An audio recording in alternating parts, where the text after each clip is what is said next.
Assalamualaikum warahmatullahi wabarakatuh. Ikuti dan kunjungi channel YouTube Maulizul Akbar NAD.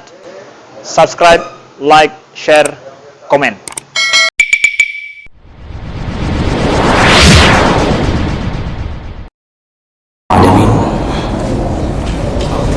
والصلاة والسلام على نبينا وسيدنا محمد وعلى آله وأصحابه أجمعين. أما بعد، رب اشرح لي صدري ويسر لي أمري واحلل عقدة من لساني يفقهوا قولي. Segala puji bagi Allah, kemudian salawat dan salam kepada Rasulullah, pada keluarga dan seluruh sahabat-sahabatnya. Bapak-bapak dan ibu-ibu, jamaah salat maghrib dan isya yang Allah muliakan insyaAllah. Setelah kita membahas tentang adab ketika diundang walimah, malam ini kita akan masuk ke dalam pembahasan kapan atau perkara-perkara yang menyebabkan boleh tidak hadirnya ke walimah atau gugurnya kewajiban menghadiri walimah. Sebagaimana yang kita bahas di awal, bahwa jumhur ulama mengatakan menghadiri walimah wajib dan berdosa bagi mereka yang tidak ada uzur lalu tidak menghadiri walimah. Nah, uzur ini yang menyebabkan boleh tidak hadir, artinya menjadi tidak wajib dan dia tidak berdosa. Maka perlulah kita ketahui apa saja perkara yang menyebabkan gugurnya kewajiban untuk menghadiri walimah perkahwinan. Baik, ini dibagi menjadi 3 sudut pandang, yaitu dilihat dari sisi tempat diadakannya walimah, lalu nanti akan dilihat dari sisi orang yang mengundang walimah, dan yang ketiga nanti akan dilihat dari sisi orang yang diundang. Nah, ketiga sudut pandang ini yang menyebabkan perkara-perkara boleh tidak hadir walimah, artinya tidak lagi berdosa. Ya. Kita bahas satu persatu insyaAllah. Untuk malam ini kita akan lihat asyurut al-mu'tabarah fi makani da'wah, yaitu syarat-syarat boleh tidak hadir walimah melalui sudut pandang tempat walimah. Jadi dilihat dari sisi tempat diadakannya walimah. Baik, yang pertama, alla yakuna fi ad-da'wah man yata'azza bihi al-mad'u aw aduwwun lahu. Boleh tidak menghadiri walimah di saat di tempat walimah itu ada sesuatu yang menyebabkan mudarat bagi orang yang diundang, atau dia punya musuh di tempat walimah itu diadakan, dan itu kalau dia bertemu dengan musuh itu bisa berbahaya. Apakah bisa membunuh, dibunuh, ya, baik membunuh atau dibunuh, ya, atau terjadi pertengkaran. Nah, ini disepakati zahab al-malikiyah wal syafi'iyah wal hanabilah ila annahu yushtaratu al-ijabah ad-da'wah ila al-walimah alla yakuna fi mawdi' ad-da'wah man yata'azza al-mad'u aw la yaliq bihi mujalasatuhu. Jadi sepakat mazhab Maliki, Syafi'i dan Hambali mengatakan boleh tidak menghadiri walimah yang di tempat walimah itu ya, ada orang yang berbahaya untuk bertemu dengan orang yang diundang. Fa in kana fa huwa ma'zurun fi takhalluf. Kalau ada model begitu, maka dibolehkan tidak hadir. Lalu ditegaskan dalam mazhab Syafi'i, wa qala Syafi'iyah, ini dikutip dari kitab Nihayatul Muhtaj, yushtaratu an la yakuna bil mahalli alladhi yahduru fihi al mad'u ila al walimah man yata'azza bihi aw la yaliq bihi mujalasatuhu fa in kana fa huwa ma'zurun fi at-takhalluf lima fihi min at-ta'azza fi al-awwal wal ghadadah fi al-thaniyah. Jadi ditegaskan dalam mazhab Syafi'i bahawa kalau ada di tempat walimah yang seperti disebutkan tadi ya, kondisi berbahaya, ada musuh di situ ya, maka dibolehkan untuk tidak hadir. Yang pertama alasannya minat ta'azza, takut terjadinya aniaya ya, gara-gara hadir orang yang sedang kita cari atau orang yang sedang mencari kita, itu bisa terjadi langsung sesuatu di tempat walimah itu, dan ini menyebabkan binasa. Dan biasanya terjadi tentunya kalau kita ada konflik dengan seseorang. Mungkin orang itu tinggalnya di samping tempat orang buat walimah itu, dan ini disebut permusuhan, adanya permusuhan dengan seseorang. Berbeda kalau polisi sedang mencari-cari pengedar sabu-sabu,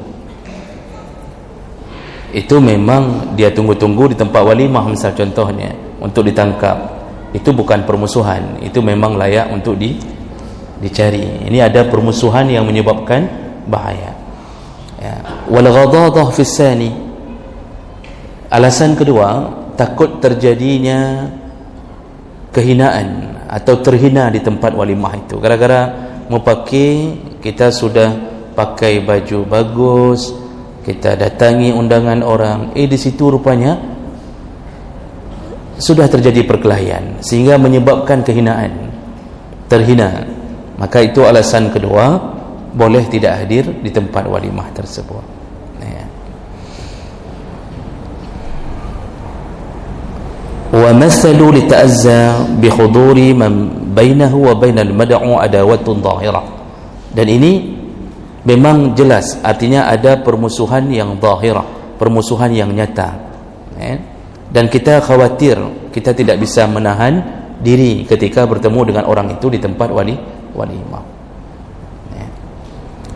Karena alasan selain daripada itu bisa merusak acara orang. Kita berantam di tempat acara orang, gara-gara kita hadir ternyata ada musuh. Nah, ini juga kita menghinakan yang punya hajat. Ini bisa merusak kehormatan yang punya hajat, maka dibolehkan untuk tidak hadir ya. Berikutnya alasan perkara kedua yang menyebabkan boleh tidak hadir, alla yakuna hunaka munkar, boleh tidak menghadiri walimah perkawinan yang di tempat walimah itu ada kemungkaran. Ittafaqa al-fuqaha ala anna man du'iya ila walimah wa 'alima qabla al-hudur biwujud al-khumur aw al-malahi wa ma ashbaha dhalik min al-ma'asi fiha wa huwa la yaqdir ala inkaril munkar wa izalatahu fa innahu yasqutu wujubul ijabah.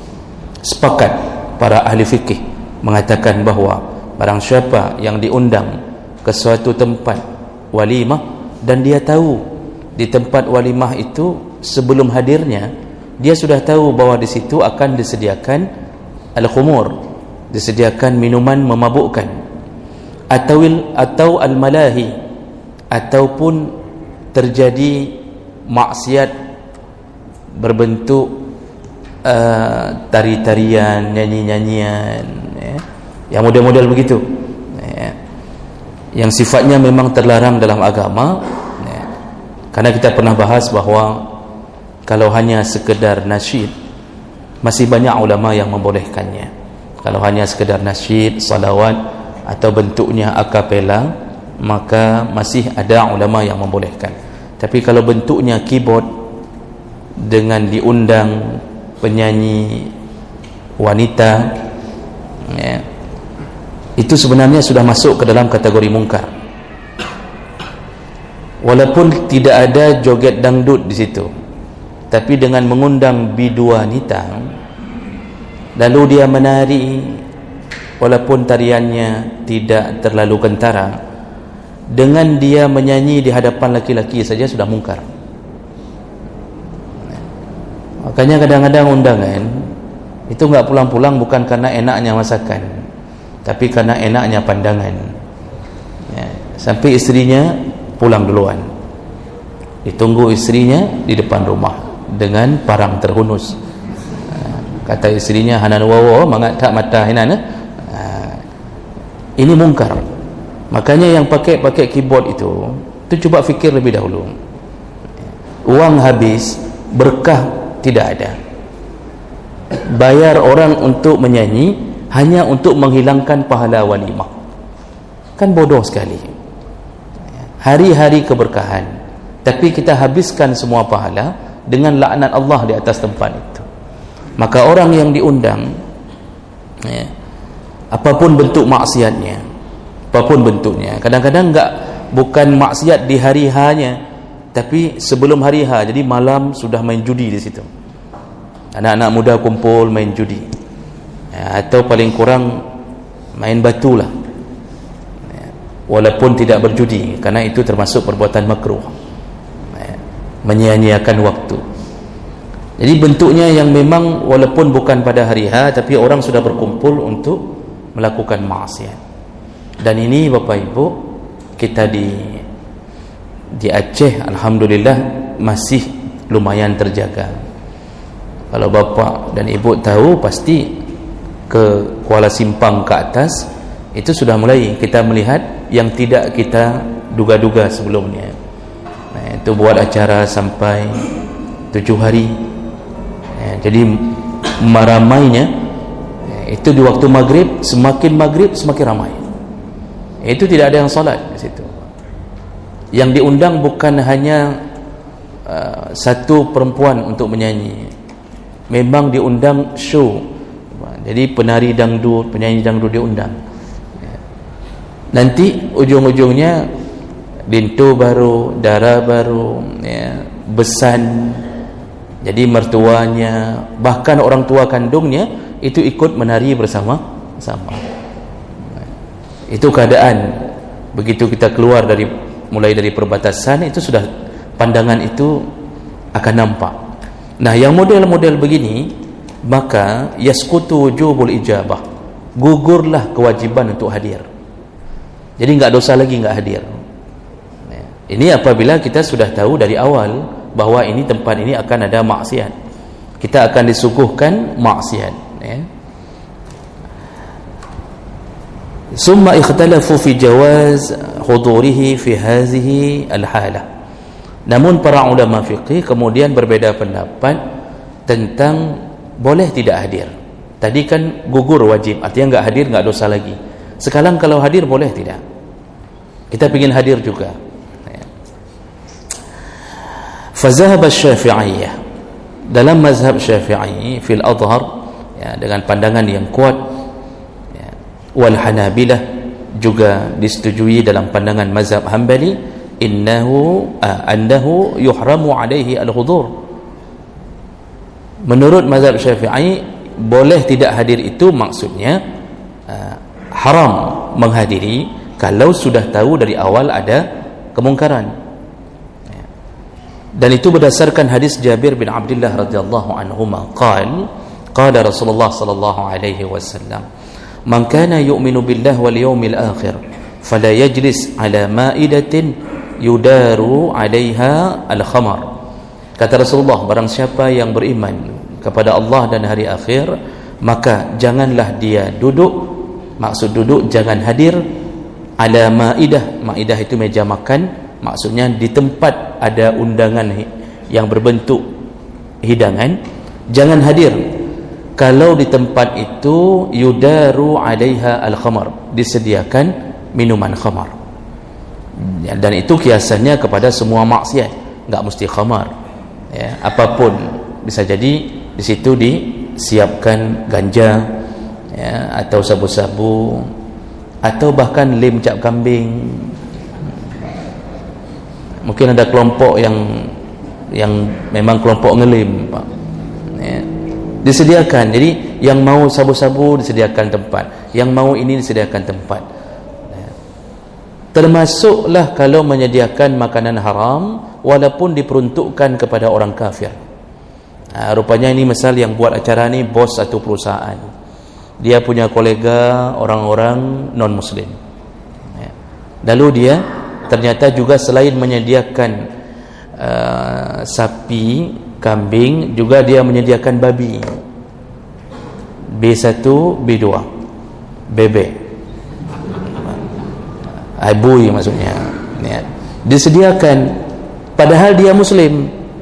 Dia dengan melakukan itu dengan alasan menghormati atau melayani untuk orang kafir, tapi sebenarnya dia telah melakukan dosa besar. Kenapa?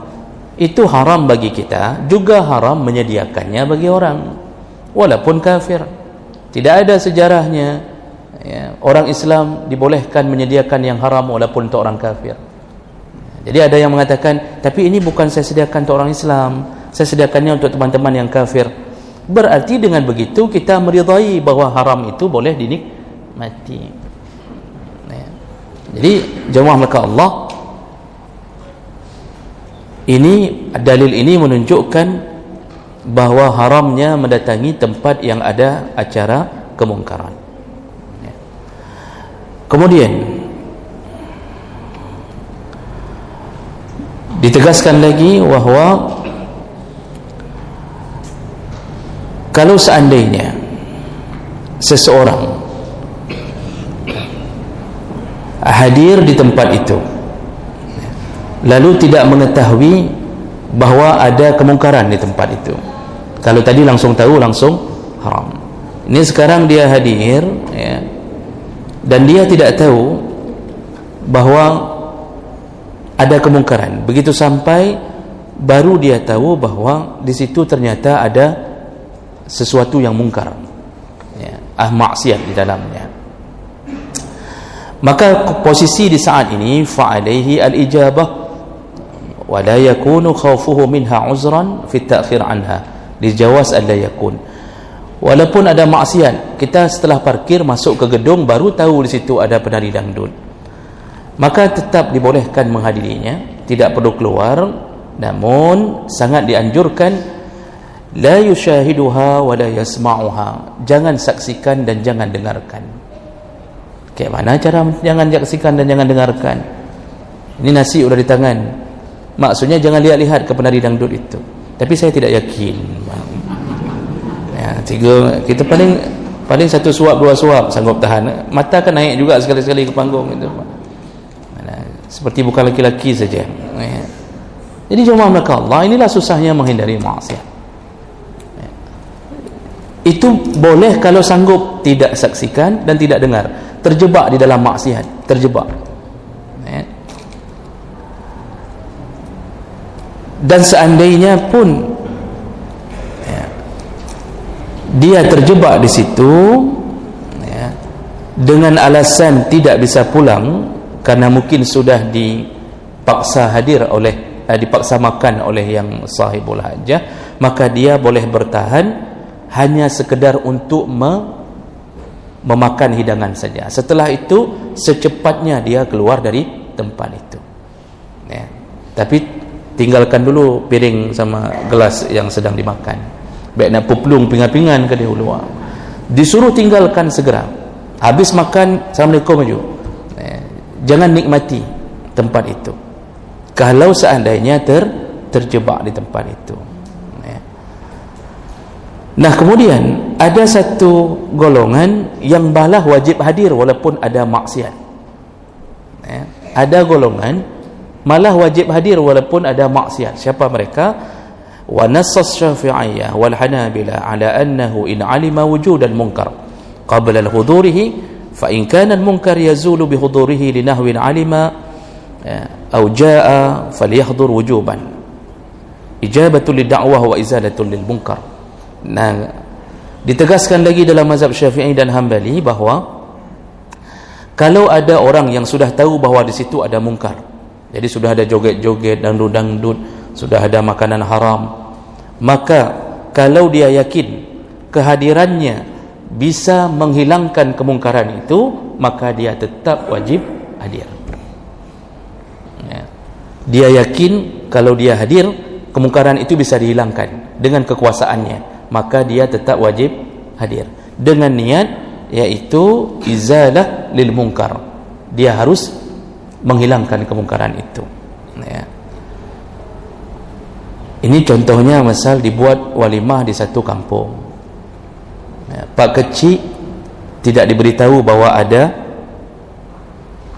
maksiat di situ, tapi Pak kecil tahunya dari orang lain. Begitu tahu, Pak kecil wajib hadir dan segera ingatkan tuan rumah, kalau masih menari-nari dangdut di sini, tutup tenda, bubarkan. Itu Pak kecil wajib hadir karena berada di area kekuasaannya. Nah, yang model begini, walaupun ada mungkar, dia tetap disuruh hadir untuk menghilangkan kemungkaran. Oh, tidak didengarkan juga, maka hadirkan penguasa yang lain. Artinya Tuha8 bersepakat hadir dan menghilangkan kemungkaran itu. Kalau perlu bawa dandim, bawa danrem, bawa Kapolres kalau perlu. Dan ini termasuk orang yang disuruh hadir walaupun di tempat itu ada kemungkaran, tapi niatnya menghilangkan kemungkaran. Tapi jangan sampai niat menghilangkan kemungkaran, begitu dilihatnya penyanyi dangdutnya rupanya cantik sekali, akhirnya dia pula yang terjebak di situ. Itu jangan sampai begitu. Nah, jadi jemaah menekan Allah Subhanahu Wa Taala, ini perkara kedua yang menyebabkan boleh tidak hadir ke walimah. Makanya kalau ada keyboard bang, itu enggak hadir enggak dosa. Ada yang mengatakan bahawa kalau enggak ada keyboard kayak acara orang meninggal. Saya sudah mengatakan bahawa jangan buat alasan untuk memasukkan diri ke dalam neraka.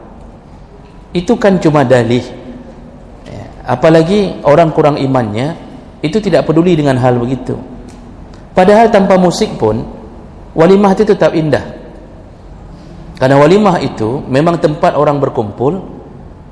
Dia memang sebenarnya ingin melakukan komunikasi dengan sahabatnya, sudah lama tidak bertemu.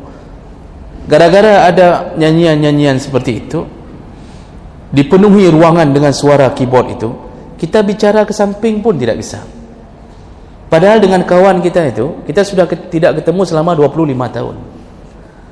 Begitu bertemu di tempat walimah tidak bisa bicara. Kenapa? Suara musik, Masya Allah.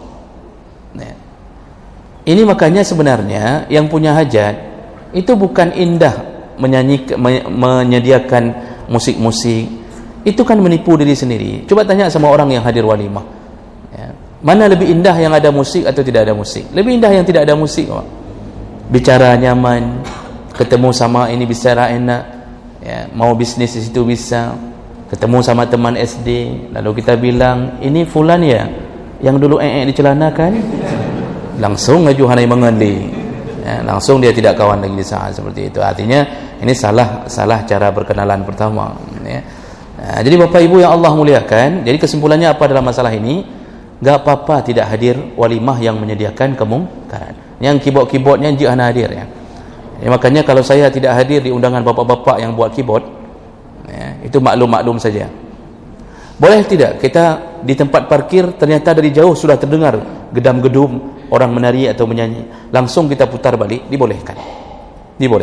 Karena kemungkaran dimanapun, kapanpun, tetap bukan dalam keridaan Allah Subhanahu Wa Taala. Dan tidak disuruh untuk menjatuhkan diri ke dalam maksiat. Karena ada beberapa orang mikir begini, tes iman. Jadi kadang-kadang ada yang pergi ke Eropah, sudah dinasihati jangan pergi, di sana orang setengah telanjang semuanya, nanti kamu jatuh ke dalam maksiat mata paling kurang kena. Apa jawabnya? Saya coba tes iman, kata dia. Kita enggak disuruh untuk tes iman, Pak. Yang tes iman kita Allah, bukan kita sendiri. Ini sok-sok masuk ke pub apa pub, tulisannya pub, masuk ke pub, diskotik, tempat dugem, ditanya ngapain? Mau tes iman. Tidak ada cerita tes iman. Kita disuruh bertahan supaya iman kita tetap istiqamah, bukan dites-tes dalam maksiat. Kalau lewat tes, kalau tidak lewat kita yang dites. Begitu ketemu sama pelacur, tidak lulus, hancur di situ, hancur, mati di situ. Subhanallah. Begitulah kadang-kadang orang harus berhati-hati dengan menjerumuskan diri ke dalam maksiat. Itu kalau mati sedang nonton penyanyi di waktu keyboard dilaksanakan pada waktu walimah, itu mati apa, Pak? Su'ul khatimah. Kalau yang nonton mati su'ul khatimah, yang punya hajat lebih besar dosanya. Itu semua orang yang menonton musik-musik yang haram itu selain mereka berdosa, seluruh dosa mereka dialirkan kepada yang punya hajat. Yang punya hajat, itu pasti. Nah, ini yang perlu dijaga. Berapa menit lagi? 10 menit lagi. Baik, satu lagi, Pak. Setelah itu kita bertanya jawab. Yang ketiga, yang membuat walimah boleh tidak dihadiri atau gugurnya kewajiban, tidak berdosa lagi kalau enggak hadir, yaitu alla yakuna bimakani da'wa suratun muharramah. Boleh tidak hadir di tempat walimah yang di tempat itu ada gambar-gambar atau patung-patung yang diharamkan. Apa maksudnya? Yaitu patung atau lukisan yang berbentuk makhluk hidup. Jadi misal buat acara di satu gedung, rupanya gedung itu, Pak, ada patung-patung, ada lukisan-lukisan makhluk hidup. Makhluk hidup itu manusia dan hewan. Kalau tumbuhan tidak dianggap. Maka dibolehkan untuk tidak hadir di tempat itu. Dan ini kesepakatan para fuqaha. Zahabal fuqaha ila annahu yushtaratu liwujubi ijabati alwalimah an la takuna bimakani da'wa suwarun mujassadah. Boleh tidak hadir di tempat walimah yang di dalamnya ada patung yang berbentuk jasad, li insanin, baik jasad manusia, atau hayawanin, atau jasad hewan, kamilul a'dha, dengan bentuk yang sempurna, ad-dhahirah, walaha dhillun yadumu wa hiya mansubah. Jadi memang dipajang dengan baik, dan dia berbentuk makhluk hidup yang sempurna. Nah, ini semuanya haram berdasarkan beberapa hadis Rasulullah. Banyak sekali hadisnya. Rasulullah mengatakan annahu la'anal al-musawwir. Rasulullah mengatakan sesungguhnya Allah melaknat orang-orang yang membuat patung. Lalu kemudian dalam hadis yang lain, man sawwara suratan fid dunya, barang siapa yang membuat satu patung di dunia, kullifa yaumal qiyamah ayyunfakha fiha ar-ruh wa laysa binafikh. Yang membuat patung di dunia, jadi buat-buat itu yang belajar seni pahat, apa itu seni apa itulah, itu semua nanti di hari kiamat semuanya akan diminta oleh Allah pertanggungjawaban untuk meniupkan ruh ke dalam patung yang dia buat. Walaysa binafikh, di saat mereka tidak mampu memberi nyawa, disitulah azab paling pedih Allah berikan kepada para pembuat patung. Dalam hadis yang lain termasuk pelukis yang menggambar makhluk hidup, yaitu hewan dan manusia. Dan masalah datang ke tempat walimah itu terjadi di masa Rasulullah. dari Ali bin Abi Talib radhiyallahu anhu annahu sada'a ta'aman fada'a Rasulullah sallallahu alaihi wasallam. Pada suatu hari Ali bin Abi Talib mengundang Rasulullah ke rumahnya. Ini menunjukkan Ali tidak tinggal di rumah Rasulullah. Ya, Ali menantu Rasulullah tapi tidak tinggal serumah. Memang bagusnya Pak menantu itu tidak tinggal serumah, walaupun baik tapi tetap ada riak-riak, tetap ada. Ya, jadi kalau masih ada, kecuali nggak punya rumah. Tapi kalau ada rumah lebih bagus sewalah rumah lain. Ya. Tapi kita sedang bukan bicara masalah rumah sewa, Pak. Ini disebutkan Ali membuat makanan. Fada'a Rasulullah, dia memanggil mertuanya sekaligus pupu Rasulullah. Beliau panggil untuk diundang. Faja'a, Rasulullah datang. Fara'a fil bait sitran fihi tasawir. Ketika Rasulullah datang, Rasulullah melihat ada gorden yang ada gambar. Ada gorden kain siter, ya, ada gambar. Jadi begitu dilihat oleh Rasulullah, faraja'a, langsung Rasulullah balik badan pulang. Fakultu, lalu Ali berkata, ya Rasulullah, ma raja'aka bi abi wa anta wa ummi. Ya Rasulullah, demi ayah dan ibuku, kenapa engkau pulang ya Rasulullah? Nah, ini mertuanya sendiri, Pak, pulang. Qala, Rasulullah berkata, inna fil bait sitran fihi tasawir. Tadi kulihat di rumahmu, ini pada rumah anaknya sendiri nih, rumah Fatimah, ya. Di rumahmu, di rumah kalian ada gorden, ada gambar makhluk hidup. Wa innal malaikah la tadkhulu baitan fihi tasawir. Ketahuilah, malaikat tidak akan masuk ke rumah yang ada gambar makhluk hidup atau patung. Jadi maksudnya malaikat tidak masuk, maka Rasulullah sebagai utusan Allah juga tidak mau masuk. Makanya tempat bangunan-bangunan yang dihiasi dengan lukisan-lukisan, lalu kita buat walimah di situ, begitu kita dapatkan sepanjang itu ada lukisan makhluk hidup, ada patung, itu boleh langsung pulang, tidak mengapa, jangan hadir di tempat seperti itu. Kita sambung insyaAllah di pertemuan yang akan datang. Subhanakallahumma bihamdik, asyhadu an la ilaha illa anta, astaghfiruka wa atubu ilaik. Wassalamualaikum warahmatullahi wabarakatuh.